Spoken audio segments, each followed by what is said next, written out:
Hi, this is Sandy Klukas, and this is my Teaching Strategies for Independent Learning in the General Education Classroom presentation. We are going to be talking about self-awareness, self-advocacy, and self-determination. And I really liked this definition I found of self-determination. I think it kind of sums up all three concepts. It was a combination of skills, knowledge, and beliefs that enable a person to engage in goal-directed, self-regulated, autonomous behavior. An understanding of one's strengths and limitations together with a belief in oneself as capable and effective are essential to self-determination. And don't we want that all for all of our kids? So anyway, I would use the include strategy to teach these concepts to my students. And I'm going to go through this part kind of quickly, but I need to identify pre-skills and needs. I would need to pay extra attention to my exceptional learners. And then assess what I want to use with the whole class, which really I think all of these strategies will work with an entire classroom. And then there will be some students that will need to get pulled out maybe for Tier 1 through 3 supports. I need to note my students' strengths, check for areas of understanding and success, look for potential problem areas, and then I need to use that information to brainstorm learning strategies so that I can teach to their abilities and what they will learn the best through. I need to decide what strategies to explicitly teach and how to model them, how to give students practice in them. And then I, of course, need to evaluate student progress. And there are some things to keep in mind as I'm using the include strategy. I need to point out the benefits for using these learning strategies to all of my students. They need to know why we're doing these and why it's important for them to know them. I need to use well-designed strategies. When I decide what to use, I need to make sure they are well-planned and designed. I need to use direct explanations, modeling, and practice with all of my students. And then teaching independent learning strategies in the classroom. This is my goals. I want to inspire and motivate students. Again, I want them to know why they're learning these strategies and how they're going to be beneficial to them. I need to coach. I need to really give them direct instruction. I need to encourage them to set goals so they take some ownership over their learning. And then show them how to self-assess, because I'm not always going to be there to help them. So they need to be able to do that on their own too. One really important pre-skill that they're going to need in all aspects of English language arts in the future is they're going to need to understand the main ideas of different things. And I really like this main I strategy. They need to make the topic known, accent at least 2 essential details, ink out the clarifying details, notice how the essential details are related, and then infer the main idea. But anyway, after I identify some of the issues, whether it's whole class or maybe I'll work on it with the whole class and then I'll have some kids that need to get pulled out for tier instruction, I need to follow the following steps. I need to assess my current strategy use, clarify my expectations. Kids need to know what's expected. I need to demonstrate how to use it. I need to encourage them to memorize the steps, and this is why we're using so many mnemonic devices so that they can memorize them better. I can see making bookmarks for them or hanging them around the room to help them memorize these. Provide guided and independent practice, and then I need to administer post-tests. Word identification and reading fluency, this is so important. And I really like this strategy of breaking words down into prefixes and suffixes and then underlining the vowel sounds in the rest of the word, and then having them say the parts of the word slowly and then say them fast and then make it a real word. I'm really a big believer in teaching prefixes and suffixes and root words because I think that will help kids figure words out once they get into those higher level texts, informational texts and such. Once my students can perform all those steps, though, I'll gradually encourage them to perform the steps in their heads as follows. So look for the word parts, the beginning and the end. Say the parts of the word. Look for the vowel sound, and then say the parts of the word. Say it fast, and then make it a real word. For vocabulary, students need to be able to independently figure out the meanings of words. I think that prefixes and root words and suffixes will help with that a great deal. But breaking words down into morphemes like X and L and est are helpful. There we go, the root words again. And looking for context clues. We teach our kids this all the time when we're even reading to preschoolers, and they say, okay, you know, look at the cover. What do you think is going to happen? You know, that sort of thing. So I think helping even older students be more mindful about context will be helpful, and then help them come to a conclusion about the meaning of the word based on its meaningful parts and its context.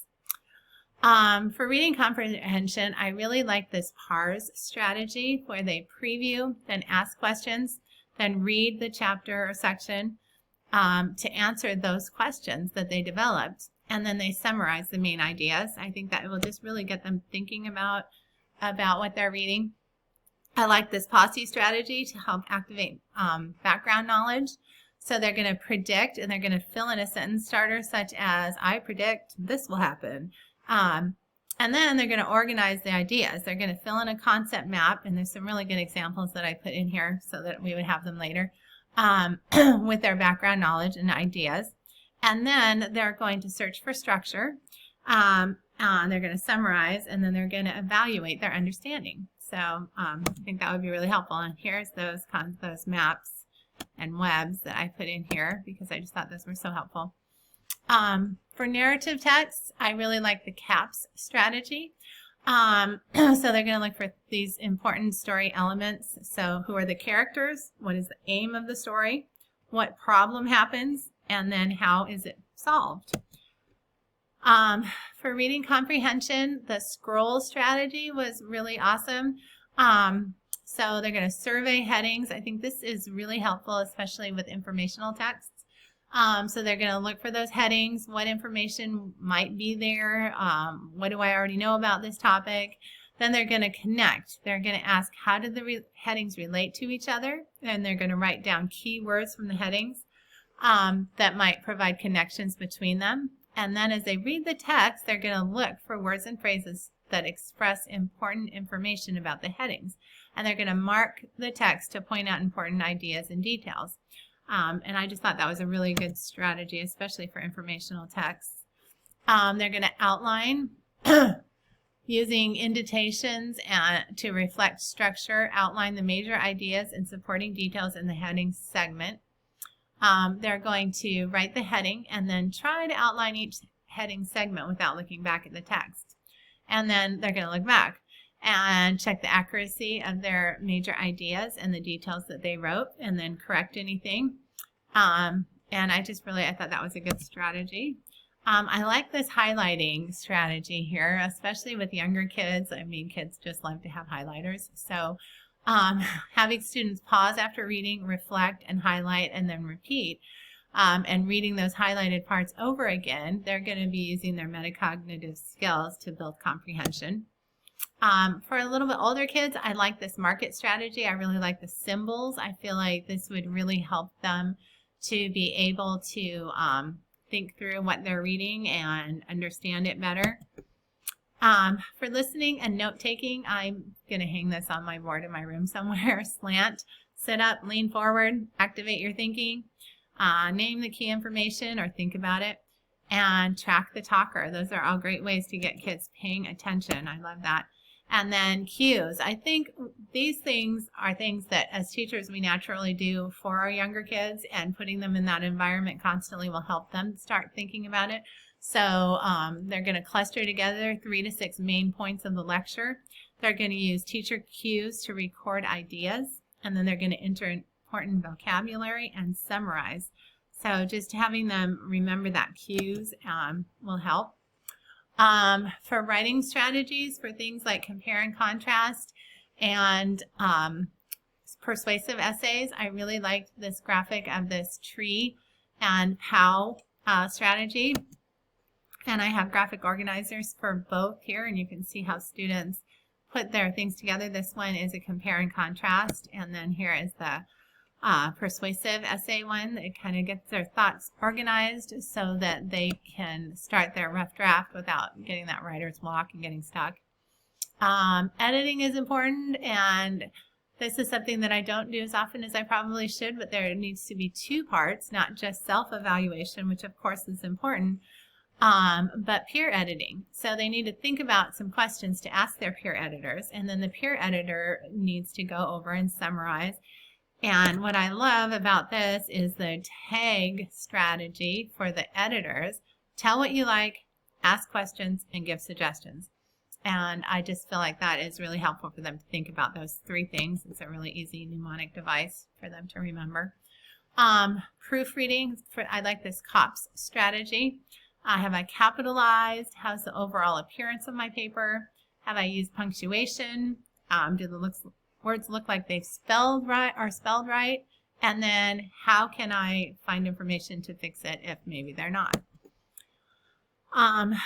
For report writing, I like this systematic approach to help students organize their thoughts. So choose a topic and then brainstorming. And then organizing their ideas by main points and details on a web sort of graphic organizer. And then read to find new information and add and delete to your web. And then write your report using the information you organized, but continue planning as you write. And then check to make sure you used everything that you wanted. So maybe highlight and cross it off as you use it.